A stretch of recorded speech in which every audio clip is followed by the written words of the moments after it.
Welcome to our Global Hog Industry virtual conference session, looking at what's going on around the world, what's happening in various markets, what's happening with pork production elsewhere around the world. Hello, everyone. I'm farm broadcaster Max Armstrong. Pleased to be able to share a very interesting visit with you over the next few minutes. It's being brought to you by the National Hog Farmer and Genesis.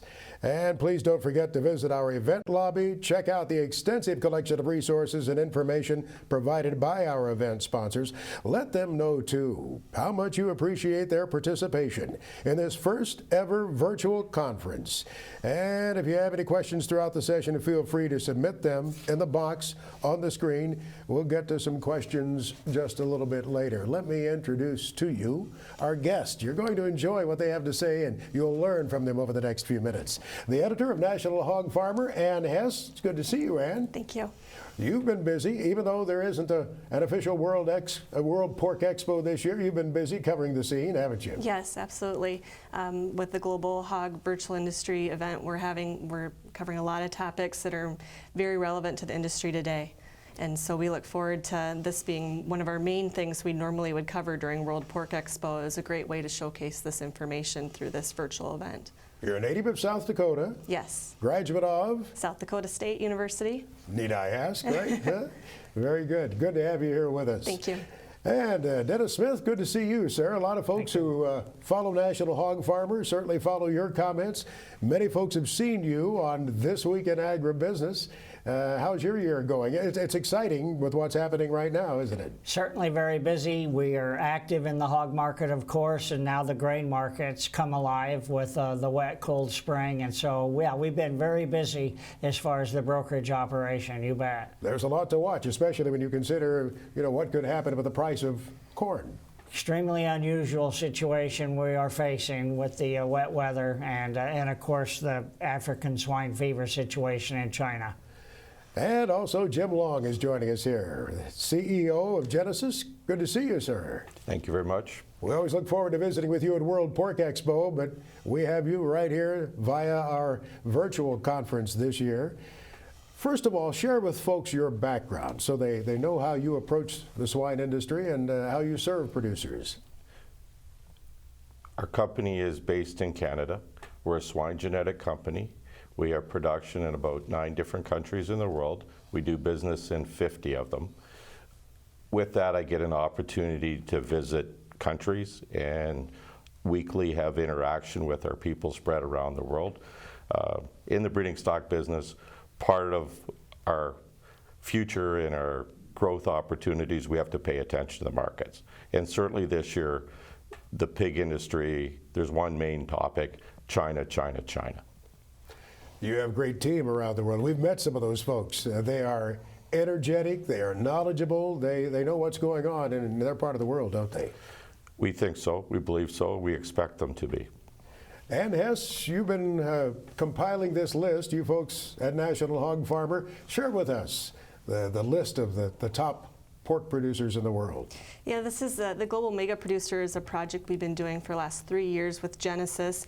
It's really taking a comprehensive look at pork industry numbers, specifically those companies around the world that produce 100,000 sows or more. This year we had 31 global mega producers. Pork being the most consumed protein in the world, these numbers are very important to look at, especially when poultry and beef are right up there, to challenge us. And obviously with concerns surrounding African swine fever, and maybe those numbers could be impacted in the next couple years, it's really good to get a handle of where these sows are coming from and who the major players are in the industry. And we have some graphics to take a look at. Have we shared those? There's some with, this is a map of the global mega producers. U.S. right now has the most with 11, but China's right there with 10. Canada actually has, and was just debuted on the list with Olymel, a new company that just went over 100,000. As we look at what's going on globally, let me just come back to, you talked about the role of pork and the importance of it. Dennis, do you see any reason that pork would not be able to maintain its significant position? I mean, even with the African swine fever, will it still be prominent around the world? Well, it's going to be a challenge to meet the supply gap created by the China disease situation. But no, European pork, U.S. pork will work, and Canadian pork, Brazilian pork will work to try to fill the hole. It's going to be a big hole. It's a moving target right now. We don't really know the situation in China. But pork is going to be very, very well sought after. Prices should be working higher. Jim, from your travels around the world and what you hear from your people out there in the field, give us that longer term view on past 5 years, maybe 8 years, 10 years down the road. How will pork rank? I think pork will sustain its leadership in the world, mainly because in Asia it's the #1 meat product that they prefer, and that's where huge levels of the people of the world live, and population expansion. Just recently we started working in India with swine genetics. Almost zero consumption in India today. They're looking at, as their economy gets stronger and people have more personal income or disposable income, they're looking at more pork consumption. You look back to China, like in the early 60s, it was 4 kilograms per person, so about 9 pounds. Today it's 85 pounds per capita. The Indians, the Hindus will eat pork. There's 1.3 billion people there. Just imagine what it does if they ate 10 pounds. It's basically U.S. production was what they would consume. So you look at these different countries. Africa, the same thing. We're starting to send breeding stock to Africa. It's another growth area. They got the capacity to produce grain, produce the feed for the animals, and as disposable incomes increase, people eat more meat protein. I'm very optimistic. Our company is targeting Asia, Africa for our growth. Will pork remain important in China, even with some temporary erosion perhaps here with beef and poultry coming in a little bit during this challenging time for their industry? I think culturally, pork is a big part of their life. It's one of the main products in their their total cost of living. I've met with government people in China recently. They're dedicated to get the production back up. It'll maybe take 5 years, but I think there'll be a lot of resources put in place in China to recover the pork industry. As badly battered as they are there, I want to just ask you, what's the attitude among the folks in the pork industry in China? You were just there. I was just in China for 2 weeks.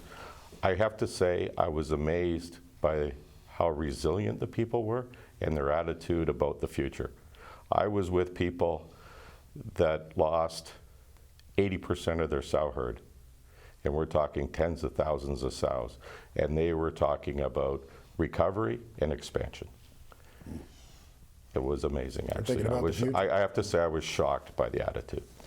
And I want to come back to you, and I jumped ahead a little bit, so I'd like to go back to the map, because I want to take a look at the mega producers one more time and who some of these players are. Yep. As I said, most of them are coming from the United States, North America, but 10 major companies are right in China.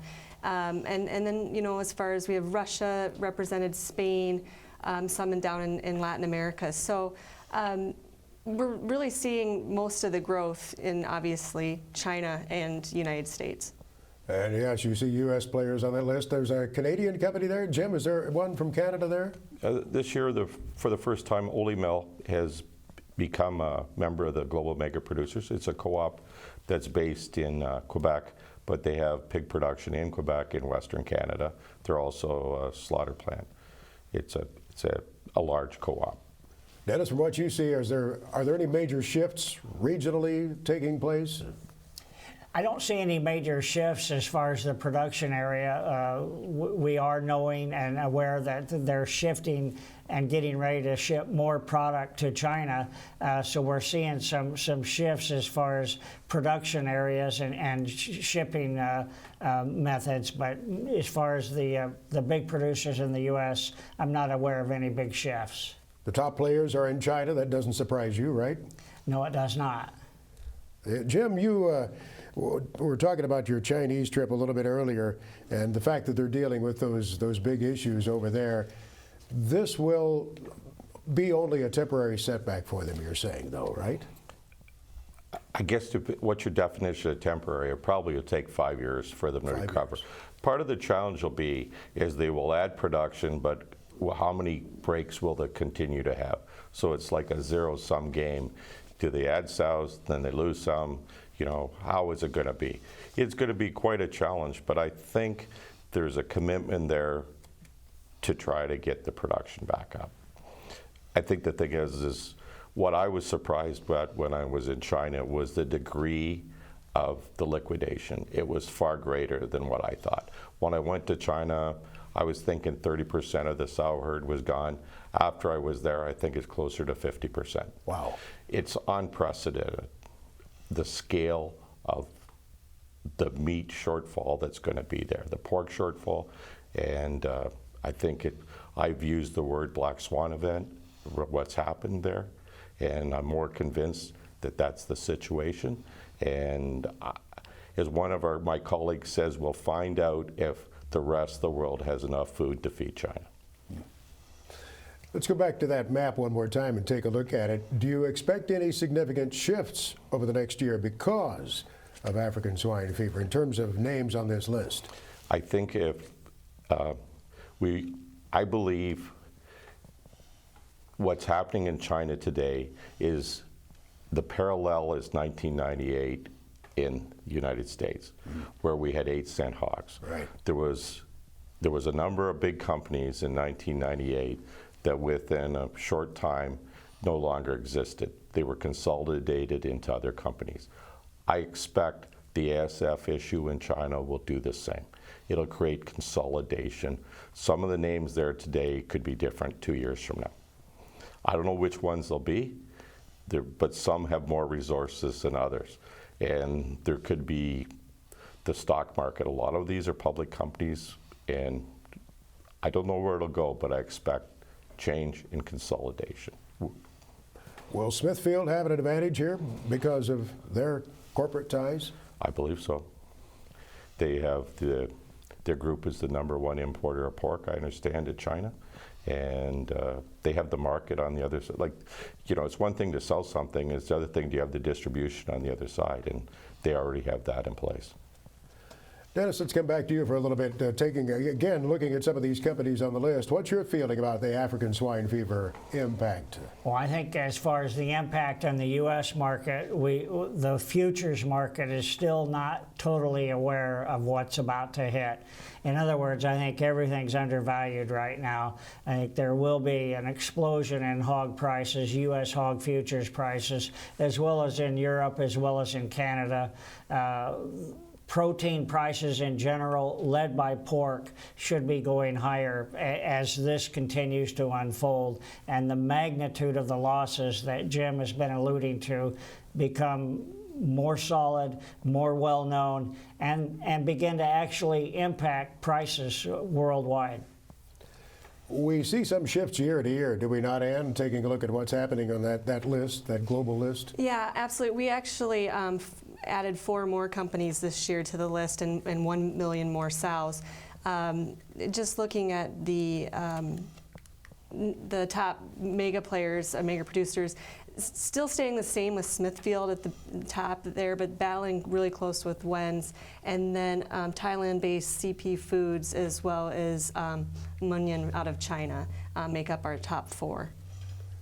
Definitely dominance of China and China-related interest there, for sure. What do you see on that? Looking at that list, Jim, do you see significant shifts taking place? I think the capacity will be there. I don't know if the sow numbers will be there when the dust settles in ASF. Very interesting. We have some more slides to look at, do we not? And let's take a look at some others that you can share with our audience that they'll find most interesting. Sure. This is just a look at U.S.-based Smithfield versus China-based Wen's, looking at their numbers specifically and kind of some of their business model practices as far as where Smithfield is and Wen's more diversifying. Not just in agriculture, you're saying? Exactly. Pharmaceutical, financial services? Exactly. That should help them weather the storm, one would think. Yeah. By having a little bit broader base. Do you have any sense of that, Jim? Well, Wen's is the largest chicken producer in China. I think they produce between 700 million to 800 million chickens a year. So let's say the pork price goes up, chicken price goes up, let's just put $1 on every chicken. It covers any shortfall you might have in your pork production. I think they'll be very solid through the future. That company wins. Triumph and Iowa Select added to sows in the past year, correct? Yes. What do you see happening there? Well, I think they both, Triumph is a number of producers that form the Triumph Group. They're individually growing with their success. Owning a slaughter plant has been a very good venture for them. Like the packer margins were excellent. It made each one of those shareholders stronger financially. And when you have more money and you're in agriculture, you tend to get bigger. So that's part of it. And Iowa Select is a relentless in their focus on getting bigger. And they've been successful at it. And success leads usually to bigger operations. It's an interesting point about owning a packing facility. Do you have any gut feeling about whether or not that might be happening increasingly in the United States? We've added to packing capacity rather significantly in the past couple of years, haven't we, Dennis? Yeah, and I think as the industry is now ready for any expansion, I think there will not be a capacity issue or a capacity problem, whereas they've talked about some problems maybe in the beef industry even by the end of the year. But the pork industry should be ready for increased demand and ready for some expansion. They should be fully capable of meeting that demand. You made that reference to the challenging time, 25 or so years ago, Jim. Packing capacity was part of the problem then, wasn't it, Jim? Yes, yes. We had more hogs than we had enough packing capacity. I think all the pigs died, but it took Saturdays and Sundays to get them killed. Part of what happened there was Thornapple Valley went out of business in the summer, and it knocked out that capacity, which was 16,000 hogs a day, and that shortfall was a perfect storm. Made hog prices, we got down to 8 cents a pound. And I have one person who works with me, worked for a large integrator at that time, and he said in 3 months they lost all the money they made in the 5 previous years. Yeah, that was a brutal time, wasn't it? And some new countries have popped up on that list. Can we just take a look at some of those and see who's there, who wasn't there maybe a year ago? Yeah, we have, like I mentioned, Canada joined the list, as well as a couple more from China, and then another one from Russia as well. So it's nice to see the numbers going up and people really stepping up to that 100,000 and more production numbers. Are there other countries that might come into the picture here increasingly in the future, Jim? How do you see that with your global view? Any other nations that might pop up on the list that aren't there now? I don't think so. Not with people 100,000 sows. I don't know where that would be. In Mexico, there maybe is a couple that are close, but they've been closed for about 4 or 5 years and they haven't really grown more. What's the limiting factor there? Is it the economy? Is it environmental regulations? Not necessarily in Mexico, I suppose, but other countries. I'm not sure about Mexico because it's been very profitable, but they've had a lot of disease issues, which I think has hurt margins. Other countries, I just can't think of one that comes to mind that will push anybody over 100,000. How much could that list grow that we've been looking at on the screen over the next few years of these producers over 100,000 sows? I believe there's about 5 companies that are close to going over. 1 in Canada, probably 2 in Russia, probably a couple more in China. Maybe the China ones might be slowed down a little bit right now with the ASF, but that's my thoughts. I want to take a look at some questions that have been coming in, some questions we have from folks. Why is it so important to look at what the mega producers are doing? It's a natural question. I mean, there are great things going on with producers of all sizes these days. Why do you focus so much on those big operators? I don't know if it's a focus so much. I think what it is it's a reality of what's going on in the world. What I find as I travel, most countries are very insular, okay? Like U.S. industry doesn't think about the rest of the world. Even in China, it's the same thing. Europe's the same thing. Like, they don't know it's a very regionalized industry if you look at it as countries as regional. So the thing is what you look at, why are these companies successful? What can we learn from that? There's no unique technology all the technology is available to every producer, whether it's genetic, nutrition, vaccines. There's no barrier that way. Why is it? And if you look, it's interesting too, there's so many different structures within the global mega producers. Some of them own all their fixed assets, all their pigs. Other ones basically virtually own no fixed assets. There's been different models that ended up getting into that, and that's when you look at it in depth what the difference is. I guess the one thing I observed, each one of them had a model and they followed it. And they've had relentless leadership that was continual pushing. Interesting. They had the good leadership at the top, and they never let that goal leave. I mean, they always had their sights set on it, and they continued plotting toward it. It brings up an interesting question, though, about in terms of the climate for the hog business around the world. Certainly there are some countries, are there not, Dennis, Jim, and that are better in terms of the climate for producing hogs, and some are probably discouraging production, are they not? Dennis, what's your view? There's certainly an air of caution with African swine fever spreading the way it has. I mean, it was recently detected and reported in South Africa. That's a long jump. It's jumped around China in huge leaps and bounds. So in the U.S., there's a lot of caution as far as aggressive expansion because of the threat of an event. I think the same thing is evident in Europe as well, with African swine fever all around Europe, in the boar population in Belgium and in some of the Eastern European countries. So there's a lot of caution that goes along with it. We have not seen a lot of profitability in recent times. In other words, the previous 6 months, there was a lot of losses incurred in U.S. pork production. That's changing now, and hopefully will continue to change in the future. But until some real profits are reaped, I think there's a lot of caution as far as expansion in the U.S. market. What's your sense about the possibility it could come calling here, that we would have an outbreak in the United States of African swine fever?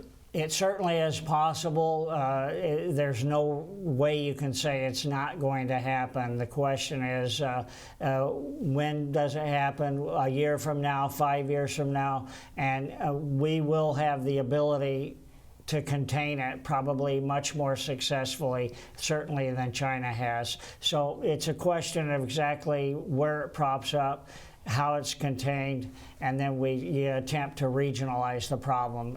Hopefully that's several years down the road. Our biosecurity has increased dramatically, has it not? And state veterinarian offices are certainly keen, working with the industry. They're prepared. They even practice, do they not, and have what-if scenarios just in case something happens. They know how to respond.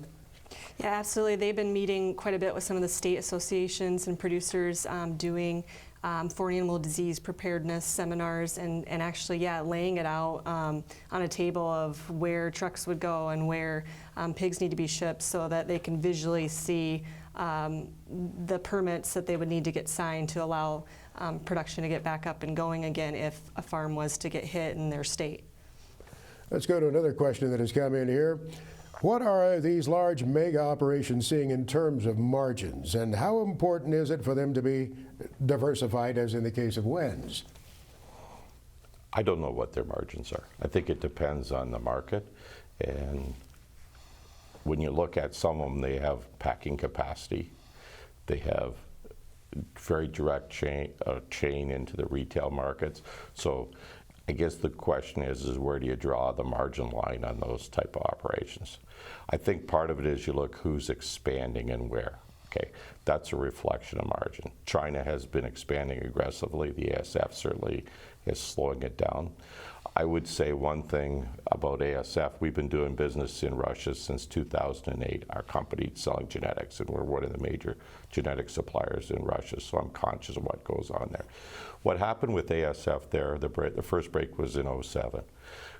Over the last 12 years, what has happened, the smaller operations went out of business from disease, but also regulations on they weren't banned, but there was rules put in for traceability that eliminated most of them. There used to be 40% of the pigs in Russia were backyard. It's probably under 10% now. The other thing is what it did is the financing ended up going, the government support financing was targeted to larger operations because they had multiple sites that could take the risk. If you're a single site operator and you get ASF, what's your backup plan? So they've targeted approximately 20 companies there that have got been given the capital to grow. When I look at China, that's part of what I see is going to happen there. It won't be 20, it'll be more than that, but the capital will be targeted as part of the risk mitigation, so they make them easier to sustain the ASF hits. Like in Russia, there's still ASF breaks. Not as many as there were, but they're still happening. If you just tuned in, we're sharing with you here at the Global Hog Industry Virtual Conference some expertise from Jim Long, Dennis Smith, and Hess, taking a look at these global mega producers around the world and the direction they give to the global hog industry. Dennis, I think this question is probably best directed to you. What might be the implications later this year in terms of feed costs for hog producers with so much going on right now? Obviously, any best guesses? I mean, we're talking about some substantial acreage reductions, for example, to the corn industry, and who knows what that might lead to in terms of price. We do have a continued trade war, but that corn balance sheet looks interesting, doesn't it? Boy, we've got some moving targets right now for sure with the possible prevent planting situation coming into play. We've never experienced a year like this, not this late, not this wet, not this consistent, and not this broad-based throughout the Midwest, throughout the Corn Belt. So we've got very large acreage, 30 million acres yet to plant, and that's corn acres, and we're at or starting to move beyond the prevent plant dates or very close to those dates. So there's a lot of decisions to be made. The corn balance sheet is going to change rather dramatically, even if it's through slightly smaller yield and reduced yield. We've had several years of above trend line yields. That's going to change this year, or it appears like it's going to change this year. We'll come down to a below trend line yield, and once we get that acreage number figured in, you're looking at a smaller corn crop, a changing balance sheet, and higher prices, and this is really unexpected. Just as far as 4 weeks ago, we were not expecting something like this to develop. Do you sense that many of the big players are trying to manage that risk already, the risk that feed cost could jump substantially? We've seen a big blow up in volume of trade, not only in corn futures, but also in the options market. So the ethanol players, the large feed companies, the large feed producers, all coming into play, trying to take advantage or to protect themselves in the event of escalation in prices. It just occurs to me we've kind of grown accustomed, the hog industry has, over several months here, to relatively inexpensive feed. This has been a surprise. I mean, this is something that nobody really saw coming as far as not being able to get a crop planted. It's kind of a new variable, a new unseen situation. And like I said, it's going to play out here just in the next couple of weeks as far as prevent plant, as far as shifting from corn into soybeans, as far as planting late corn and seeing what happens with the weather and the yield. Another very important component, it strikes me, in the global hog industry is financing. And we watch here in the United States, there's been concern obviously about interest rates and climbing rates, and rural lenders have been cautious, mainly because of the grain sector. What's your sense about what we're seeing here around the globe, Jim? On financing? Yes, sir. I think it's specific to the countries. So, like, the only country that's expanding in Europe is Spain. Basically, every other country is contracting. So if you look at this, the European market is about double, the European production is about double U.S. production, okay, European Union. The only expansion I see is in Spain, and they seem to have capital there. The capital goes where there's money, where there's profit. In Russia, normal interest rates are 16%. The big producers are getting subsidized money down to about 5-6%. Really? You said 16 is the normal rate. 16. It's because partially it's inflation. China, I'm not exactly sure but there's a lot of government-supported loans to make things happen. Very interesting. Do you see the African swine fever problem perhaps inhibiting the global nature of the hog industry? In other words, could it prompt it to be more regional and less global? Less export support? Yeah. I think short term it'll lead to more exports because China's going to have to fill the shortfall. Right. Long term, I'm not sure.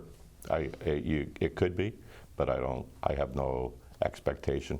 I think part of it is if it's inevitable that there's African swine fever everywhere, the question is which countries break first. You want to be last. That's the only thing I know. Like, if you don't want to be the next country that breaks, because then that'll be very inhibiting. In the United States, as you watch the markets, what is your anticipation, Dennis, that if there is an outbreak of African swine fever in the U.S., what kind of long-lasting effect would there be in the market world? Would it be short-lived? Difficult question. The response from the market, as far as market prices, would be sharply lower initially until we evaluated exactly what's going on. Where's the outbreak? Is it likely to continue spreading? Is it spreading? Or is it showing some signs of containment? Are we able, after initially losing our export market, which is what would happen, then are we able to reopen the export market on a regional basis? So all these factors would come into play. The initial reaction, there's no doubt about it, would be sharply lower prices until we got into the evaluation stage and the containment stage of the disease itself. And is there anything else that you folks are watching at National Hog Farmer from the standpoint of African swine fever, as you've been reporting? Yeah, I mean, obviously we've been looking at biosecurity measures, visiting with state veterinarians, looking at the research on transmission through feed, also covering, biosecurity at border control and airports, as well as just, measures that producers should be taking each day on their farm. The global mega producers, that whole section will be featured in our June issue. So if people want to take a more comprehensive look at all the companies and the different business models that they have, as well as some of those numbers that we were flashing on the screen today, that will be in the June issue. So they should be sure to check it out there. Absolutely. Another question here, what about precision production? How do you see that changing the global market? Precision production. Is it something where we'll see widespread adoption in the next few years? I gather they mean closely monitoring, even closer monitoring the swine, handling their health needs in a precision way. We always focus on precision ag. I think it's a natural evolution as more technology comes available. Like, I was at a farm a couple days ago. The producer could run his whole monitor everything going on through sensors on his smartphone. I mean, that's an evolution towards more precision farming in swine. And there'll be technology breaks all the way through and an increased productivity. The swine industry's had a massive increase of productivity over the last few years, a lot of it to do with genetics. I think the nutrition industry could do a little more work to keep up. But hopefully they can as they move forward. I think there's opportunities there. There's missed opportunities because of lack of research, generally speaking, in the nutrition industry. That's globally? Yes. What about the labor challenges? Those aren't the challenges in other countries that perhaps we have in the United States, are they? Every country I go to, they say they have labor problems. Interesting. It's all relative, okay? Like, but it's everywhere. Certainly the U.S. has a very difficult time now with getting labor and the cost of labor. And I think it's a limit on productivity because many farms don't have enough staff to complete all the tasks necessary to have a continually good production. But I'm in Russia and there's tons of people on a farm, but they're getting $500 a month. I'm in Philippines 2 weeks, 3 weeks ago, and people were getting $300 a month. Like, it's all relative. I'd like to just come back to each of you for a summary comment, just reflecting back on some of the things we've talked about. And one thing I think, and you'd like to leave folks with, is that issue of National Hog Farmer that will come in the box. They can go online and reference some of the things we've been talking about. Look at it closer. Yeah, absolutely. It really goes through each company and gives a perspective of what their growth is coming from in their pork production numbers, as well as we also have a feature on one of the companies from Spain and their very interesting business model of how they've grown the business over the years.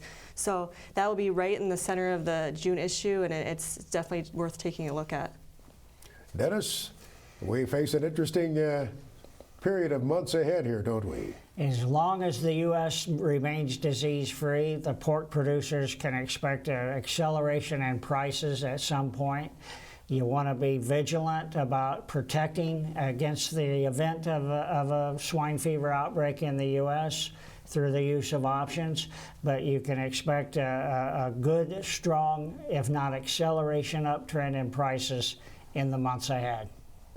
Jim, just to wrap up with you here, it's a good, strong industry globally and has the potential for many, many strong years ahead, I gather. Yeah, I'm very optimistic. I see, as the world economy gets stronger, which has been on a steady trend line, people want to eat more meat protein. Pork is #1 choice around the world, and I see no change to that.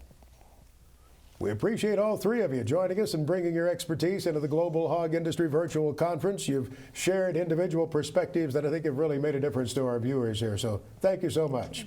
Ann Hess from National Hog Farmer, Dennis Smith, Archer Financial Services, and Jim Long from Genesis. We are appreciative for you folks at Genesis helping make this conference room possible here. Take care. Have a great year. Farm broadcaster Max Armstrong on behalf of Genesis and National Hog Farmer, thanking you for watching us.